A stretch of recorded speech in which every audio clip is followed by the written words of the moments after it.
down the street in the back of a cab. I'm waking up early, getting ready for a match. The queen's just chilling in the palm of my hand. We're just chilling. We're just chilling. Getting out the cab with my dark black mask. Rolling to the car with my queen in hand. Walking to the door, no one inside. Stop! What the hell is this? Why's the car closed? Oh fuck! Is it Christmas again? The car is closed for Christmas. This really, really sucks. It's a big box of chemical. This really, really sucks. The car is closed for Christmas. Fuck this shit. Every goddamn year, the controls are shit. It's anybody can. I don't care about religion or about the lies you believe. Because every fucking year, no one is here to play squash with me. I feel lonely at the time, so break the squash club. The car is closed for Christmas. This really, really sucks. It's a big box of chemical. This really, really sucks. The car is closed for Christmas. Every goddamn year, the controls are shit. It's anybody can. I don't care about your shithead kids. I don't care about. I don't give a fuck.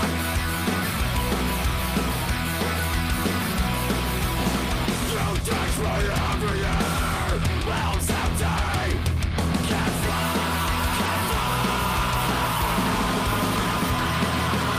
I don't care about religion or about the lies you believe. Because every fucking year, no one is here to play squash with me.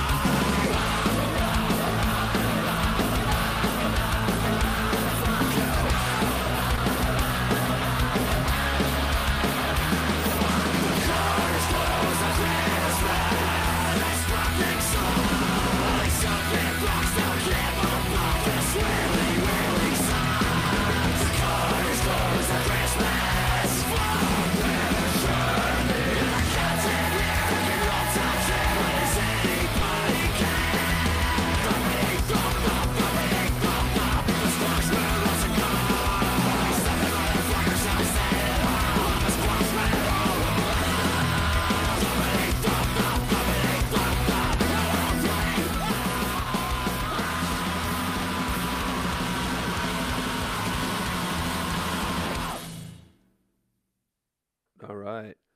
Welcome, everybody. Hope you enjoyed that last song. As you know, this is the Steve Breit Rock Discovery Show special Sunday edition. Jamming out this beautiful sunny Chicago afternoon. And we are going to be dipping into a little bit of that Christmas spirit that comes around at the end of every year. The obligatory best ofs have arrived. It's officially December, and we're going to jam out to the best local live performances in Chicago, in my fucking humble opinion, in 2018. And we're going to be rocking out, as always, with producer extraordinaire Jake. How are you doing today? I'm here, man. I'm here. We made it. We had a rough day the other day. Yes. Part of the reason that we're doing this special Sunday edition is, as everybody knows, Jake and I work together, and we had our office Christmas party on Friday. Which is actually the inspiration for the movie Office Christmas Party. Yes. It kind of went down similar to that. But, yeah, it was a long day. I think it started with champagne at 7 in the morning, and it ended up somewhere at Five Star Bar around 2 or 3.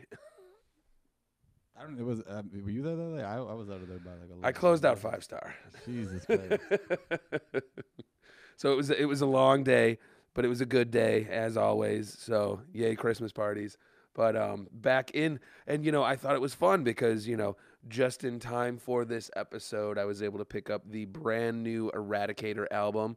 Astute listeners will remember, and we're going to be bouncing around and talking about a lot of stuff that we've covered over the course of the year. Obviously, our live reviews, and I've kind of made some notes, and we've talked about the Eradicator several times, going all the way back to episode 3. Yeah, this is one of like the bands that you introduced me to that stuck with me just on the pure weird factor of these guys.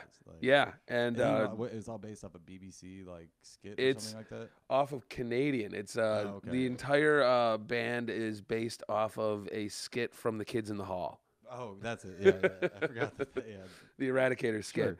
But yeah, we talked about them in episode 3, all the way back at the beginning of this show. That was a New Year's show I saw last year, December 31st at Reggie's, and then again we talked about them. That was like that was the show that inspired the first episode. Yeah, wasn't it? yeah. I mean, this is getting back into the roots. All right.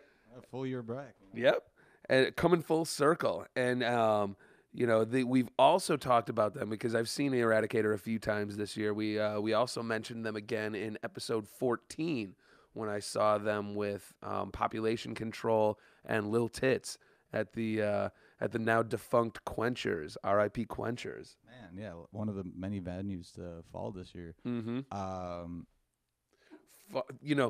But rising like a phoenix, there's new rumors out just this week That's right. We actually broke that news on the show last week. Yeah.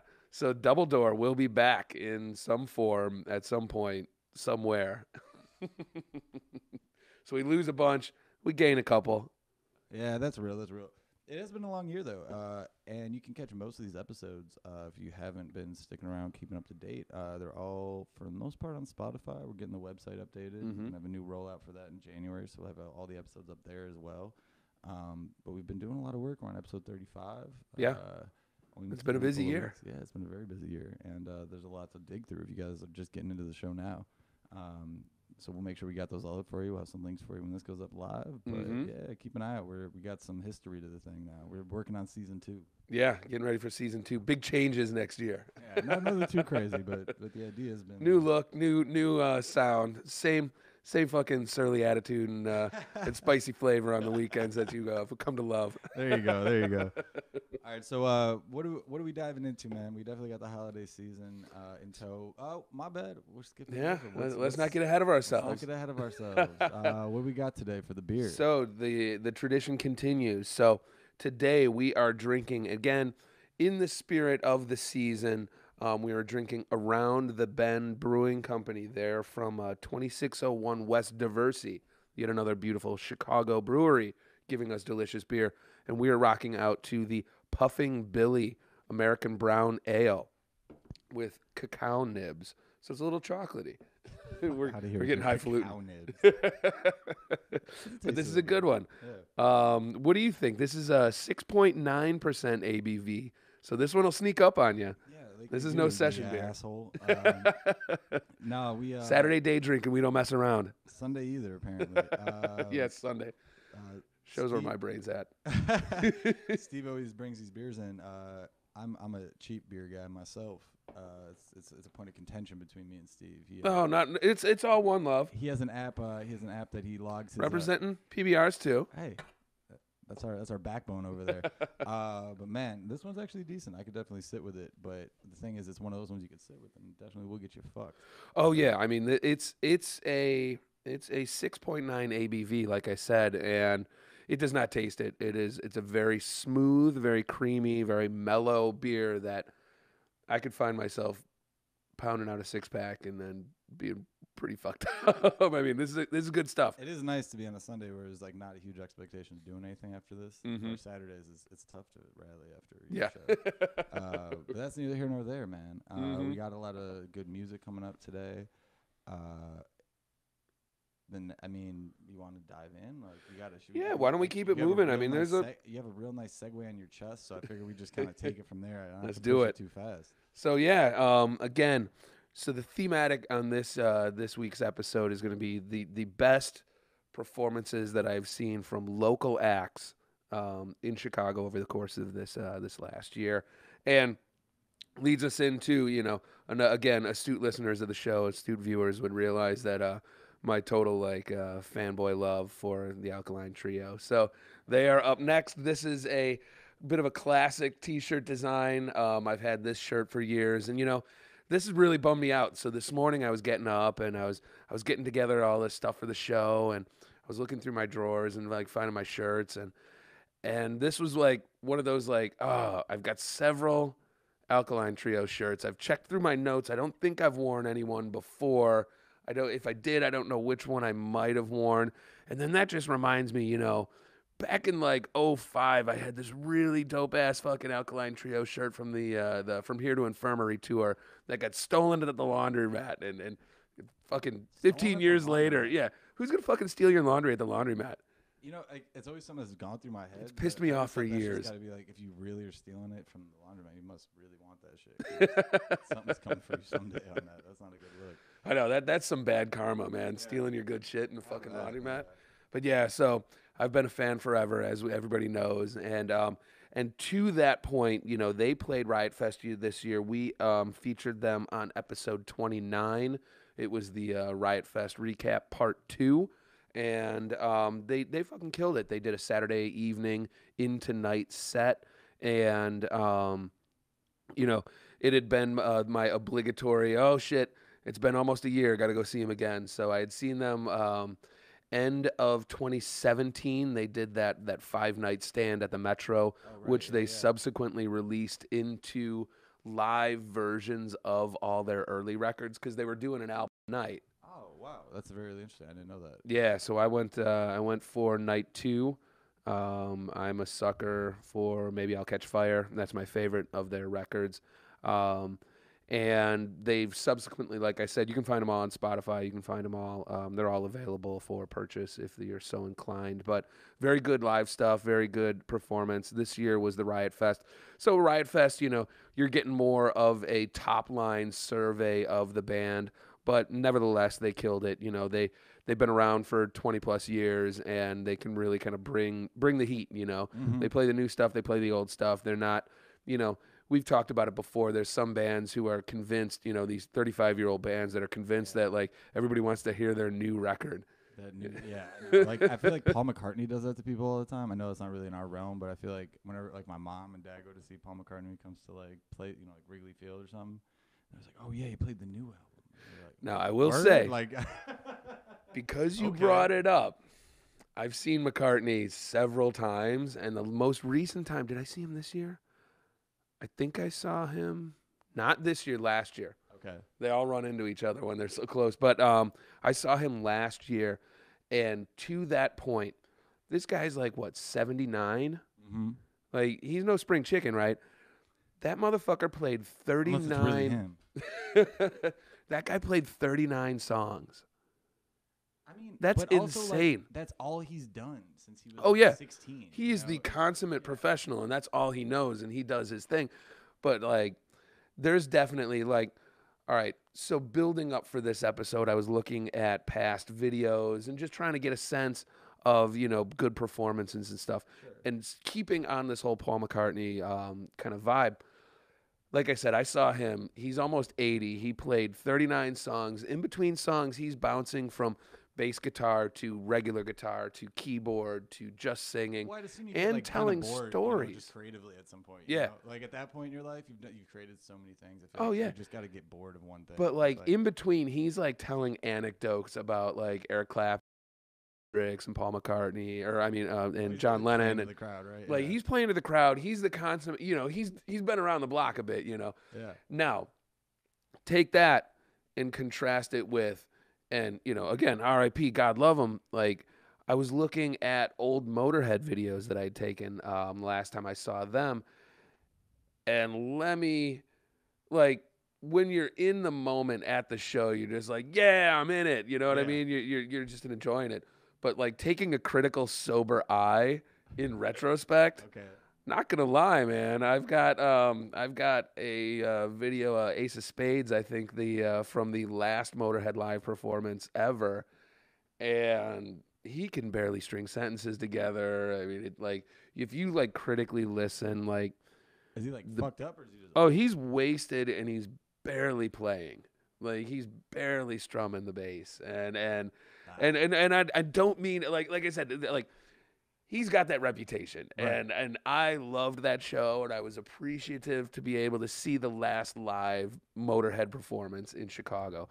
So you know, I'm not dissing on it in any way, but like when people are like, oh, McCartney, he's like over the top, it's like that motherfucker's almost 80, and he was sharp as a tack telling stories, and he doesn't hang too much because, like, that motherfucker, he's got the Beatles shit that he can lay on. He's got the Wings shit that he can lay on. He's got the solo shit. I mean, yeah. So it's like It's a he'll lifetime worth of he'll work. throw in like the newer stuff. No lie. But like he's smart enough to do it all in the first act of the show. And he's got such a, the volume in his catalog is so robust that it's like he can't lay on it too long, because like people want to hear the Wing stuff, people want to hear the Beatles stuff, people want to hear, you know what I mean? Yeah. Like some of that other in between stuff that he played around with, and he hits it all. So there's definitely I got to defend McCartney a little bit. Oh, I'll give you that. I wasn't like hating. I was just saying. Oh no, I get it. Like my parents are such that they'll get excited about the old stuff, and like or they'll tell me you played some old stuff. I'll just be like, why? Like, right. Never mind. Let's keep moving. But no. So why don't we loop back around? So again, like I said, coming off of episode 29, and if we had started the podcast literally 2 weeks earlier, we probably would have talked about this a little bit in episode 1. So because of my love for Alkaline Trio, we're gonna go deep cut. So I picked I Lied My Face Off of the 2000 release, the self-titled Jade Tree kind of a compilation album. This was the I Lied My Face Off single, and let's just dive right into it. This is a Dan Andrino song, so giving Dan some love. Matt Skiba is always gets the love, so shooting a little love Dan's way. Fucking Alkaline Trio, let's do it. Let's check it out. We got the Alkaline Trio coming up on Mild Sauce Radio.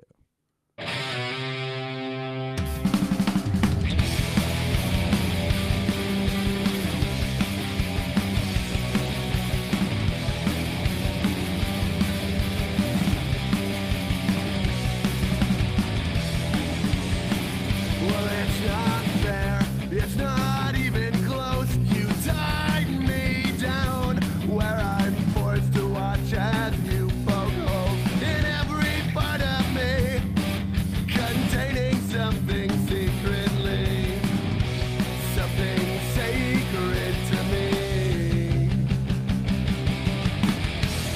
Well, I lied my face off when I said that I would be okay. It's never fine when you go away. These cuts run deep, these scars are permanent and always on display. This makes things difficult for me.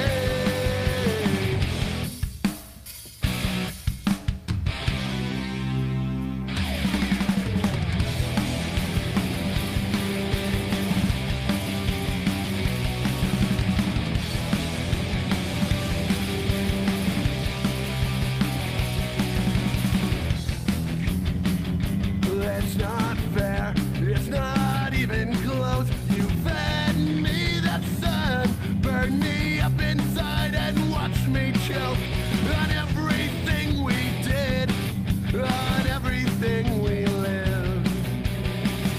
Let's see if I can live again. I lied my face off when I said that I would be okay.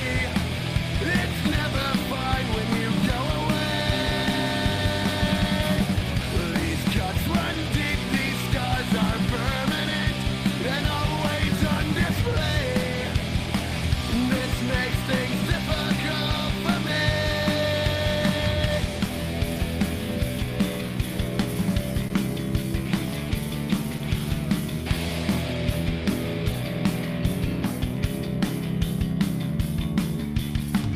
Dead like an empty, sterile room. Somehow I made a mess. Like watching newborn babies crack from work-related stress. Dead like an empty, sterile room. Somehow I made a mess. Like watching newborn babies crack from work-related stress. I'm bad luck. Can't fuck, got no reflection today. Maybe I'll stay down next time I get hit by a train. By a train.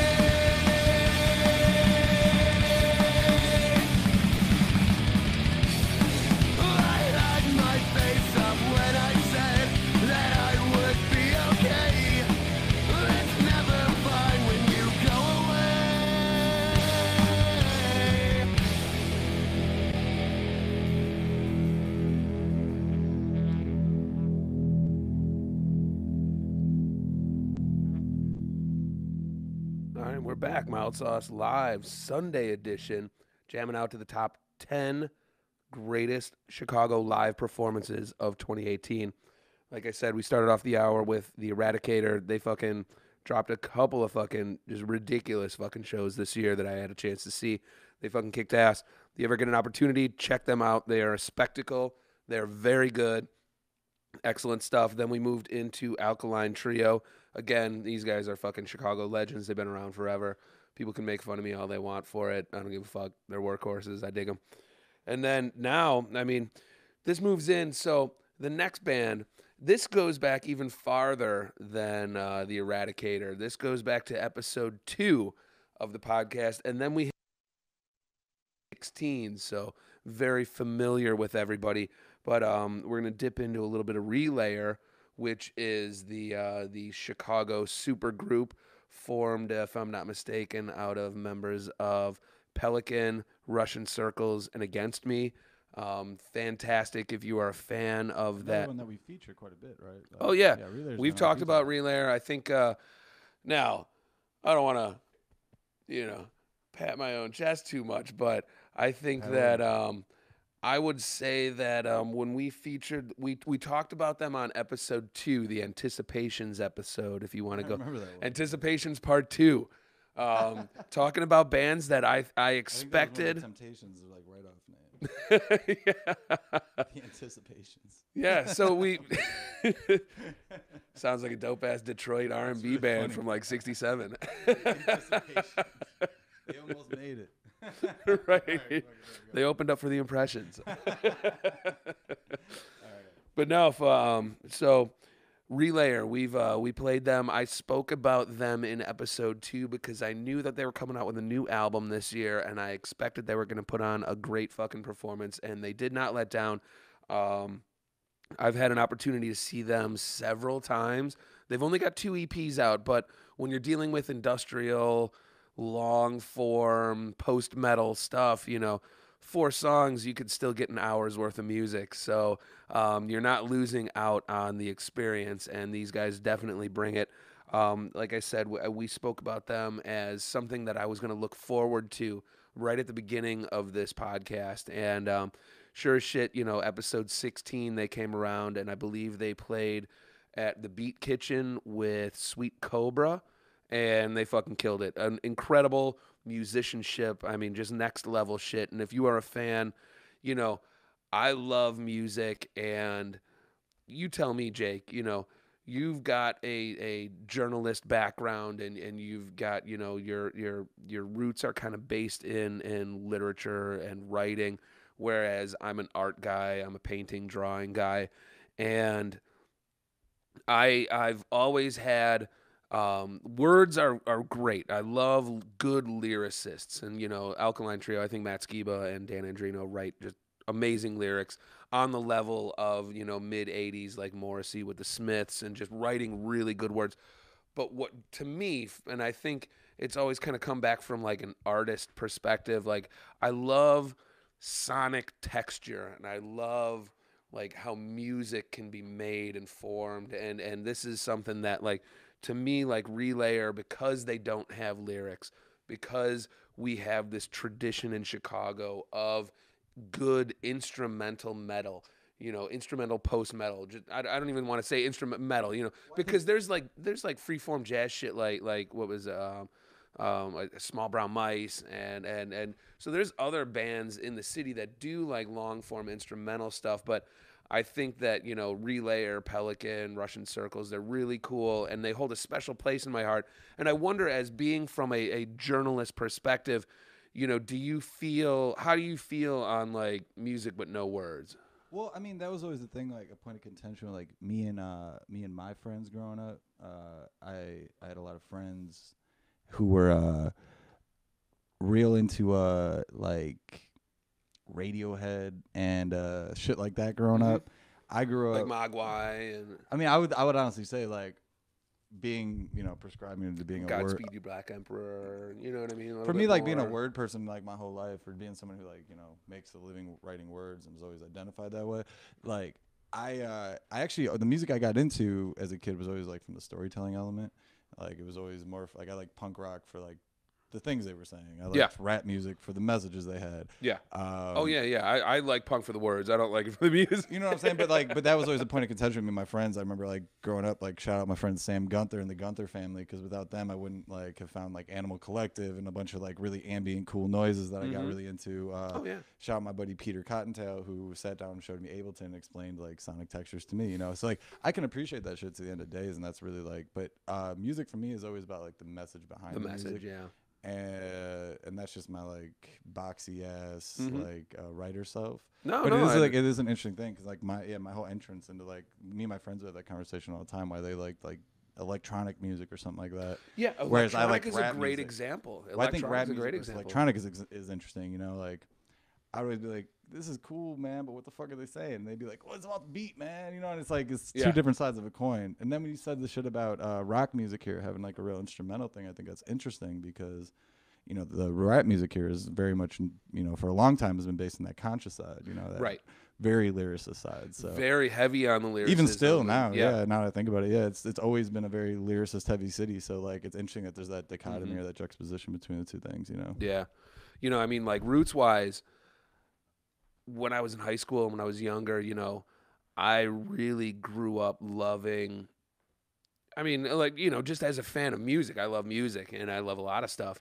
And some of the stuff that sparks back to me, I'm like, you know, where I realized that like, oh, you don't need words for it to be fucking awesome is like, you know, I love some of that older David Bowie, like the Berlin trilogy where he's fucking with Brian Eno, and Brian Eno just makes audio soundscape, you know what I mean? And to work that in, and then you even go farther back and, you know, you get to the electronic, just like what you were saying, that like reminded me of like, you know, that's craft work, you know what I mean? The words are almost, the words are almost treated less as words and lyrics, but almost as tones, almost like more an instrument, and you know. Well, I mean, you have like that. You could probably speak this better than me, but you have that point in like the '60s, '70s, early '80s. You know, like that probably 20-year arc where like technology kind of caught up to musician art, creativity, right? There's a lot of cool fucking shit. But if you think about it, up to that point, like people were like, you know, that's like, you know, people say it's like kind of the end of the great singer-songwriter era or something like that. But it's like, well, it's also the end of people having to be that only. You know what I mean? And like after that, you could. You know, the late 70s, early 80s, and the late 60s and stuff like that gave rise to dance music, disco, rap music, you know, all these things that then went on to become DJ, you know, or before that was, you know, DJs and producers and all this stuff. None of that existed before. I never really thought about it in this context, but I like the show because we get to think about things outside of the normal context. But like, I never thought about the fact that there wasn't really like a, I mean, you had to be like, you had to play a guitar and sing or something like that before that. Up to like you the 60s, had to know an instrument. You had to be able to write. And it'd been done for like, that'd been that way for about 250 years. Yeah. It'd been for a very long time. It hadn't really changed. And then the 50s to the 70s is probably the biggest, you know, until now, modern times. I mean, it changes the every 20th day. century is so transformational when you think about music. Because like, if you think about it, it's like, if you kind of like look backwards, you know, on the one hand, you got stuff where I think us growing up in the late 20th century, you know, in our youth, you had this very segmented, delineated, like stylistic, right? So like you got your disco, you've got your punk, you've got your. I think that's not an old thing, right? It was so cemented into the ideology of everything, but that's a relatively new idea. But what I'm fascinated by is like, so you can even take it farther back. So you know what I mean? It's like you have the, you know, going back in time, and I think the 21st century, and thankfully rewrites the script. I think the 21st century just changes the fucking game, just like the 20th century game changed like for everything before, because like it's the digitizing of it, right? Well, it's the digitizing, but it seems almost like everything was in the 20th century was very segmented, and like so in the 20s you get the flappers, you know what I mean, and that's like the height of style, and again, that's its own fucking thing, and then you get the big band stuff in like the 30s and 40s, and that evolves into the mod stuff of in the free jazz of like the 50s and 60s, and then you get the birth of like, you know, oh well, Southern African American music becomes respected with the spirituals and the gospel, and that gives birth to rock and roll. That gives birth into R&B and funk. But I think it's the interesting thing about that, and it's something I like think about a lot as I get older, and like it's interesting as you get older. Like the easiest analogy I have is like watching sports. Like when you're a kid watching sports, like the same dude is on that team for like 3 years. That seems forever, right? Like when you're 9. When you're 9, it's like, oh, that guy's not gonna be on the team forever. And then like when you're 25, it's like, oh, that guy's only on the team for 3 years and got traded. Damn, all right, he ain't shit. And so it's just like your perspective gets different as you get older. And it's like looking at what you're talking about. I mean, it took 10, 20 years because there wasn't like now we have democratized technology, like I mentioned earlier. It's like a kid who's never listened to jazz music in his life can download some programs and make world-class jazz on his computer. Not world-class, but he can make viable jazz music on his computer. But he could be inspired to dig and discover jazz through samples or something that Chance is doing, or something that Common's doing. We're not even looking at the fact that like you can get on your phone or on your computer on Spotify or something and go through like 200 years worth of music.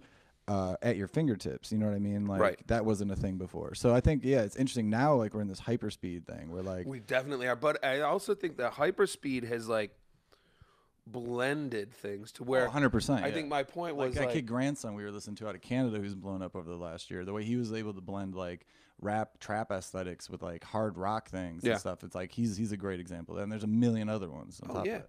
And but like it seems like the 20th century.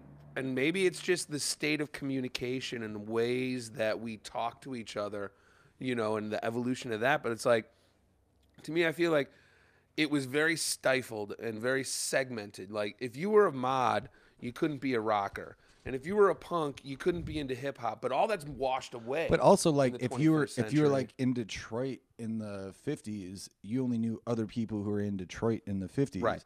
Like, what was that? This is a bad example, but like there was that group in the early 2000s, the Postal Service. Yeah. And that whole thing was based on the fact that those two dudes would just email each other back and forth.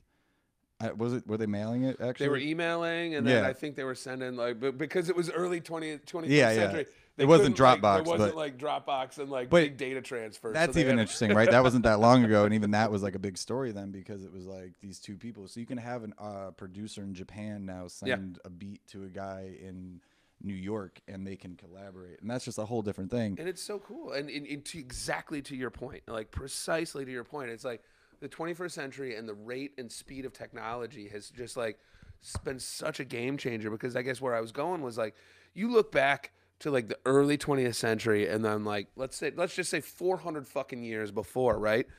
The shit that Stuart Copeland was doing in like the 1910s or 20s is not very different than what like Mozart and Shakespeare, or I mean not Shakespeare, but like Beethoven, Mozart, Wagner, all that shit like was pretty standard for like hundreds of years. And then it seems like with the invention of the telephone, with the invention of radio communications, once you can span that and once you can break those barriers, it drops so fast.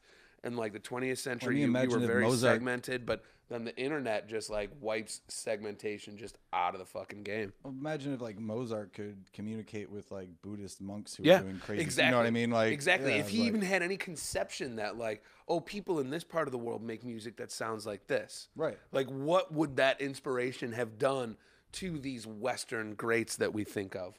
All right, we're gonna go way too deep. Crazy deep shit. Yeah, me and Steve are like very into this as like just generally, but like I mean, if you even think back to like how would that have changed the way they interacted with other cultures? How would that have changed the way like Belgium went to Africa? Or like you know what I mean? Like if there was an appreciation for culture before that happened, would that have made it like as terrible of a situation and colonization and shit like that? I love. Could art have saved all of that? It's a good thing that we had like Saturday off to like let our wrecked brains. This conversation would have sucked yesterday. Yeah, yesterday would have been such a bad I would have been drooling on the mic the entire time. But even think about it, like in our 21st century world, only because of the 1800s or the 20th century and the 19th century do we get like even certain genres of music. Obviously hip hop. Hip hop wouldn't have been a thing if it wasn't for R&B and gospel and the roots and the blues that go back, and then that wouldn't be possible without, African music basing it. You know what I mean? Like there's such Oh yeah, like drum and there's bass such stuff, and cool then New like Orleans, evolutionary like fuckery. Yeah, I mean it's crazy. Like there's a great, we can get back into the music in a second, but there's a great documentary on Netflix about hip hop. I forget the name of it. Literally, it's like I think it's called like the evolution of hip hop or something like that. And it's really interesting. It's not like one of those corny ass documentaries. They actually like do a good job with that. It's very much from a New York perspective. But they talk a lot about, like one episode is just all about like, the first sequencer machine that came out. I've seen this. I know exactly what you're talking about. It was great. I love that. And it's like thing. just like even these guys, these old producers who are, now like 50 or something like that, and they came up in the 80s. Yeah. They still can slam out on a fucking 808 like sequencer machine, and it's like they talk about how much that changed everything. You know what I mean? Oh, the 808 is I mean, it's it's like there's a million of those small inventions over the years that are like really crazy. You got Stradivari like violins that are still used today. Like, there's like those things that come along every like generation that push the Les game Paul forward. guitar, the Moog synthesizer. Exactly, I mean, these are just like leaps and bounds, like pushing things into new realms. Yeah. All right, we got to get back to the music. Let's do it. So coming off of that was a really good hardcore history imitation for the Steve Breit Rock Discovery Show. Our musical diatribe. Yeah, let's get us into some expansive, exploratory, fantastic Chicago instrumental music. So we're going to dip into some Relayer with Artificial Horizon, and this is off of the Actual Existence album that came out earlier this year. And I think I had started talking about this, but my brain is still kind of fucked up from the Friday. But I want to say I would appreciate if someone can name me another podcast or music program that had mentioned this band or this song or this album before me. That's a challenge. We fucking talked about this shit, and I tell you, man, episode 16, I remember I hit this shit hard, and I don't think anybody was talking about the album Actual Existence. Is it like popping up now? Is it I mean, we're getting into some very niche stuff. You know what I mean? So I feel, and this is just me personally, but because, bands like Pelican, they're a little bit, I don't want to say in hiatus, but it's been a minute since they've put out like new material. I think over the last couple of years, they've just been putting out some very good live albums, but they haven't come out with some new stuff a little bit lately. So I definitely would say that Relayer is carrying the torch right now in the city for that instrumental sound. So they're definitely, I think, the flag bearers at this point until some of the other fantastic, established bands in the city kind of come out with something new. But they're really kind of running the shit to me and my circle of friends and what I'm listening to in terms of that genre. Most definitely. Well, let's check it out, man. We're going to get into some Artificial Horizons from Relayer, some Chicago instrumental rock. Yep, and they fucking kill it. And, one of the things I was super proud when I was building this out on the visuals this week, I've got like live photos of every one of these performances that we're talking about. So I was super excited about that. And, we saw a little bit of it in the lead in with the Eradicator shot and the Alkaline Trio shot. And, for this Relayer show, I was literally like right on the stage. So I thought I had some great shots. And that's it. So let's just fucking rock it.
soul. Give us grace to fall. I get a sinking feeling we were sacred somewhere. We look like angels, 2 feet tall, yeah. Elongated shadows against the fucking bloody walls. We lived again, we lived to sin. You had the knife, you cut the skin, you made us watch. You took us in, birth to sin, earth to. We lived again, we lived to sin. You had the knife, you cut the skin, you made us watch. You took us in, birth to sin, earth to. A cold, static world. Love me as I am, black in the skin. The son of hell, heaven ends up blood off the way. She is the love ending. And we pray, think nothing really. We live again, we live to sin. Had the knife, cut the skin, made us watch. Took us in, earth to sin, earth to. We live again, we live to sin. Had the knife, cut the skin, made us watch. Took us in, earth to sin.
All right, we're back. Mild Sauce Live, Sunday edition, doing the top 10 best local live performances of 2018.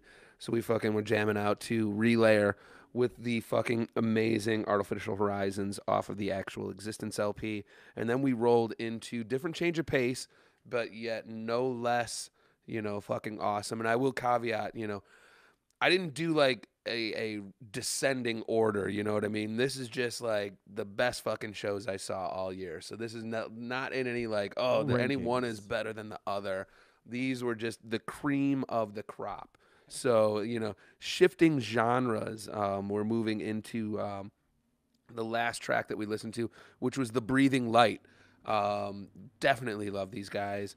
They've been around for years. I've seen them, at least half a dozen times. So much love for these guys. This was an amazing night of music. This was The Breathing Light. It was Manika. It was Big Ups, and it was Absolutely Not at the Beat Kitchen this summer. It was a very sparsely attended show, but everybody missed out. For the 50 people maybe that ended up coming up to that show. We all saw a treat. This was one of those ones where I had never heard of Absolutely Not. Fantastic Chicago band. I had never heard of Manika or Big Ups, two New York bands. Breathing Light was what got me in the door. I was like, I'm here to see these guys, and everything else is gravy. and it was one of those nights where expectations like exceeded reality, you know. Like I came in, Breathing Light just fucking killed it. I was Other way super around. fucking Reality happy. exceeded expectations. Yes. Brain's not working. But, you know, Breathing Light was the first band on the set, and I had a shitty day at work, and I was running late, and I caught, like, the back half of their set, but I made it for it. And they were so fucking cool, and we got out there, and they played a fantastic set. Like I said, I've liked them for years. We've talked about them. Let's see. Relayer we talked about in episode 2 and episode 16. Breathing Light we talked about in, I think, episode, where is it? 27. Episode 27 we talked about them, and they were just fantastic. You know, you can't be any nicer. They're really cool, and it's a different vibe, I guess, from some of the other hardcore and punk in the city, which is something I really appreciate. But, you know, we've been rambling on, and like I said, this is kind of interesting. So, Breathing Light in the top 10, and the next band on my list, absolutely not. They were on that same bill. It was such a fucking awesome night of music. I remember you talking about this one. Yeah, I remember this show specifically. This was super fucking cool, and like I said, it was Breathing Light that started, and then 2 New York bands in the middle, and then closing it out with another Chicago band, and Absolutely Not was amazing. They reminded me of the energy and eclectic weirdness that was pretty heavily present, you know, in the early 2000s punk scene in Chicago. In the you know, I think back to several shows I saw at the Fireside Bowl, but I'm talking about Tubring, and we even featured them several episodes ago. But I felt that Absolutely Not kind of carries the torch of that keyboard chaotic, you know, is it Frank Zappa? Is it John Zorn? Is it Mr. Bungle?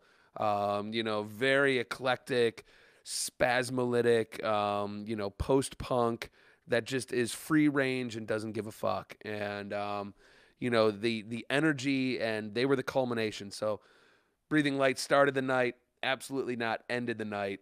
Breathing Light and Absolutely Not were 2 of the top 10 performances, so you know this was a fucking just amazing night of music in Chicago.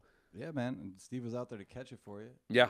Give Yeah. you the feedback. So why don't we dip right in, because we've been chatting a lot. This is gonna be a long episode. Yeah, we're running along a little bit today. Yeah, let's jump into it. You want to do this one in Primitive T? Yeah, so we'll do 2. So I'll set up both of them. So Absolutely Not, featured in episode 27. We're gonna listen to Blood Money off of their Errors EP, and then next up, you know, this is a little bit of like bridging things as it goes along. So you know, we had Breathing Light, and then we move into Absolutely Not. Absolutely Not, fantastic. They've got split vocals, male, female vocals, strong fucking female vocals, just badass shit. And then Primitive Teeth, obviously, it's a 3-piece local band, female lead singer, female drummer, male.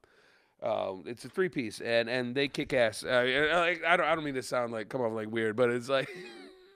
It's a female dominant. I think we're gonna get some bad female vocals, and then we're gonna get some more female vocals. Badass, that is. You know, ladies are holding it down for us. Yes, here. ladies are fucking holding it down. So yeah, let's do it. Let's just dip in. So Absolutely Not and Primitive Teeth. So Blood Money, and then Foreign Hearts off of the Benefit for Planned Parenthood. Steve Breit, Rock Discovery. It's kind of hot. It's kind of hot. Let's do it.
back, Mild Sauce Live, special Sunday edition, doing the best local live performances of 2018. So we started off and we were listening to Absolutely Not. We focused on them on episode 27, and then we jumped into Primitive Teeth. We talked about them on episode 9 and also episode 26. I've seen them a couple times this year, and they never disappoint. And, you know, this is one of those dipping into that Chi-Town football, Archer Ballroom, spots like that. So a little bit more raw venues, a little bit more raw sets. And, these are these types of sets where the bands are kind of hanging out in between shows and talking. And so I've had an opportunity to chat with Primitive Teeth, and I cannot say that, couldn't be a nicer band. Super fucking cool.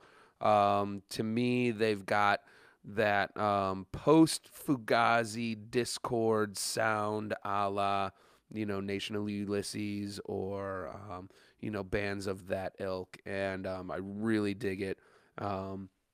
I believe they've got a new album out, which I have not picked up yet.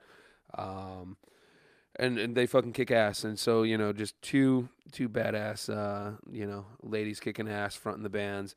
And then we're going to dip into some more female-fronted action with our next track. So I think, again, this band holds a special place. Oh, no, I'm sorry. I'm getting a little ahead of myself. You were one ahead. So we got two great fucking bands that we've talked about a lot, and one of them has been a guest on the show. Let's see if you can do the first one. So the first one is Fuerza Bruta. Fuerza Bruta. Can't ever fucking do it right. 6 months later, we're still working on it. 6 months. 6 months, my man. This goes back to episode number 1. Does it? All right, yes. Yeah, so a year later. Yeah, Fuerza Bruta. One of his favorite bands. I cannot do it. So this has been a multi-part exploration into Steve Breit Destroys the Beautiful and he's trying and full of heritage Spanish language, and it's all with the best of intentions. Though. Absolutely, it's all out of love, and I appreciate everyone's patience with me because I only do it out of naivete. We're gonna get him a Rosetta Stone subscription for Christmas, and yes, get this up a little bit. So the track we're gonna hear is Cerdos Fascistas. How bad did I butcher it? I mean, I'm probably not gonna say Cerdos Fascistas. There we go. It's not much better for me. But we've been hyping for Fuerza Bruta since episode 1. That was in one of my very first episode talking about anticipations, bands that I was looking forward to, and they did not disappoint. What, did we do 2 episodes of that? Yeah, we did a 2-parter on anticipations, and then episode 3 was the pop punk episode. Right, and Fuerza has been one of the most consistent bands we've had on the show throughout. That we have, I'm learning with you guys. So anyone out there discovering music through Steve Breit, just know that I'm also learning as well. So Fuerza Bruta is a name that I actually know now because of this show. and I think that we've talked about them more than any other band over the last year. I could probably name like just on the top of my head that you've turned me on to that we've talked about a lot. Uncouth is one that comes up a lot. Yeah, another early band. But there's been so many that I've actually now when I see shows around the city, I actually know what the fuck I'm looking at. Yeah, and to that point, Uncouth, they just missed out on the top 10. They were excellent. I think they might have been 11 or 12 in my list. They definitely made the short list, but didn't quite make the cut because there was a lot of fucking excellent music going on in the city. I've heard they've been cooking up lately too. We got some friends over at the studio they work on, and we might have them on the show very soon. So shout out the guys over at Uncouth doing some great work over there. Yeah, they fucking kill it. Fuerza Bruta, though, back to them. We talked about them in episode 1. We talked about them in episode 26. I believe they played. Did they do? They did a lead-in episode to Riot Fest in the middle of summer, and then we spoke about them again in episode number 31. So we've got lots of reference to these guys. They fucking kill it. So we're going to hear Cerdos Fascista off of Verdugo. I'm definitely looking forward to their new album whenever it comes up. I'm expecting one right around the corner, and if we were to do an anticipations episode in the next few weeks, they would definitely be on that list. And then leading out of that, we can do a twofer. This gets into a one we recently talked about, but one we also talked about back in the day. So the next song after Fuerza Bruta will be White Mystery, Chicago's very own. Beautiful fucking White Mystery. New record, Hellion Blender. Gave it a 5-star review earlier this year when it came out. We spoke with Miss Alex White on episode 7 when she was a guest of ours. We did that awesome back and forth episode. We've got some more episodes like that. Was the whole thing, yeah. Yeah, it was a great First episode. time we ever did vinyl. Vinyl to digital to analog mixing. I mean, I thought, for early in the infinitesimal stages of this podcast, that was a feat. I was definitely proud of that episode. On that one, yeah. Absolutely, I think that was a very fun episode. So yeah, we had Miss Alex White in on episode 7, and then I did the review just recently. Was it last episode? With they opened for Roky Erickson, and that was just kind of like lingered across the last couple. yeah, because we kind of hyped it on the lead up. But it was fucking transcendental. It was super fucking cool. Alex and Francis had come back from about a 6-week tour with Roky Erickson, and they were doing the hometown stand, and they brought all the energy. It was a great fucking set. It was a great night out. So why don't we dip into it? So Fuerza Bruta and White Mystery, 2 fucking Chicago amazing bands that put on fucking spectacular performances this year.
and we're back. Mild Sauce Live Sunday, Steve Breit Rock Discovery Show.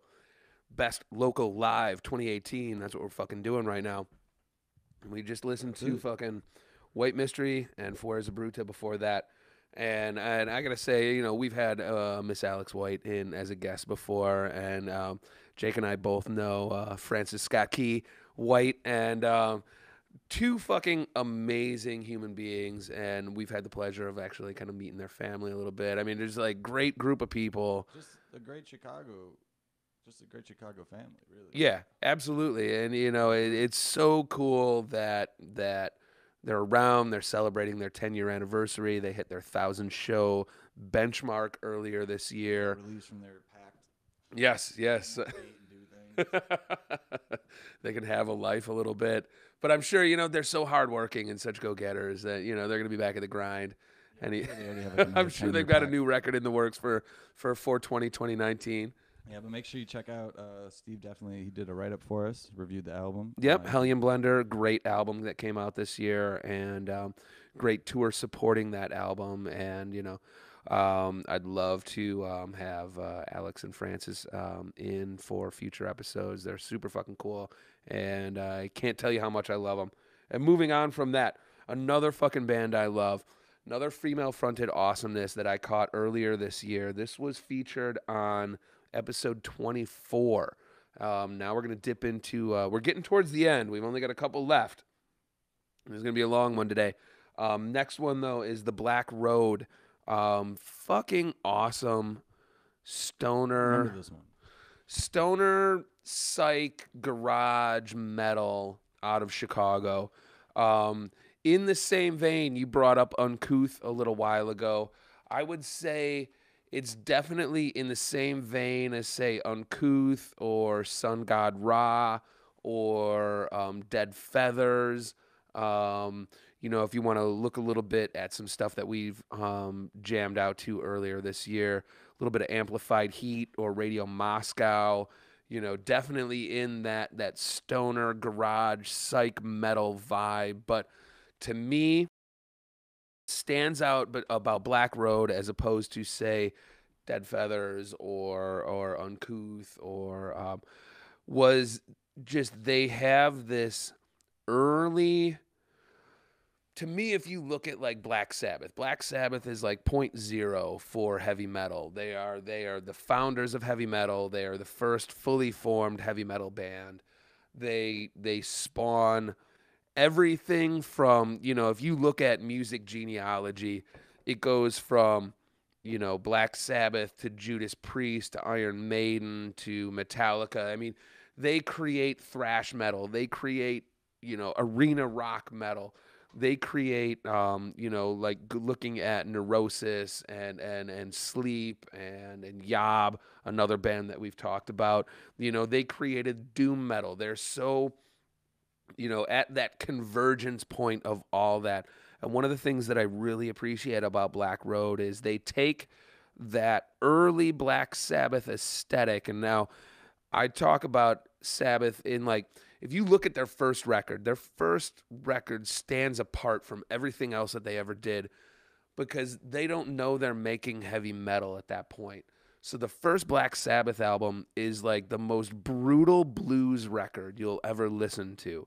And that forms the basis of everything to come after it, because after they get out of that first record, then, the heavy metal Black Sabbath, at least in my mind, kind of comes into shape.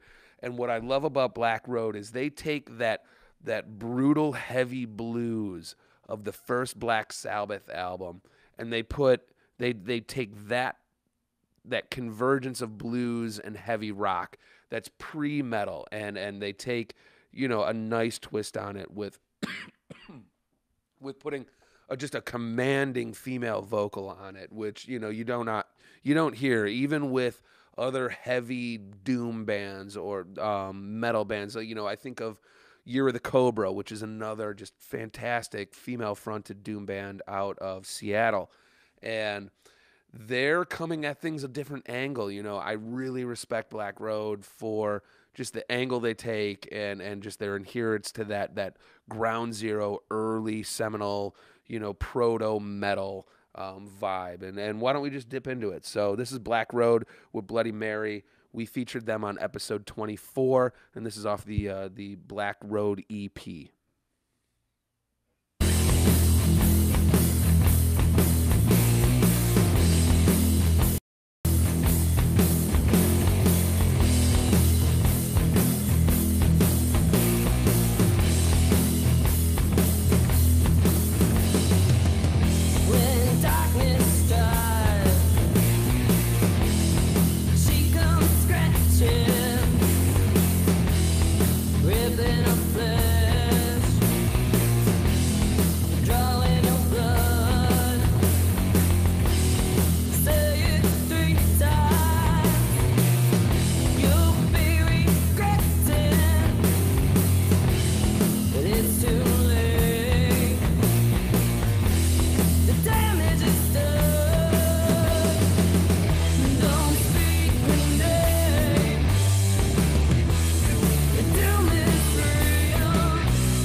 And we're back. Mild Sauce Live, Sunday edition.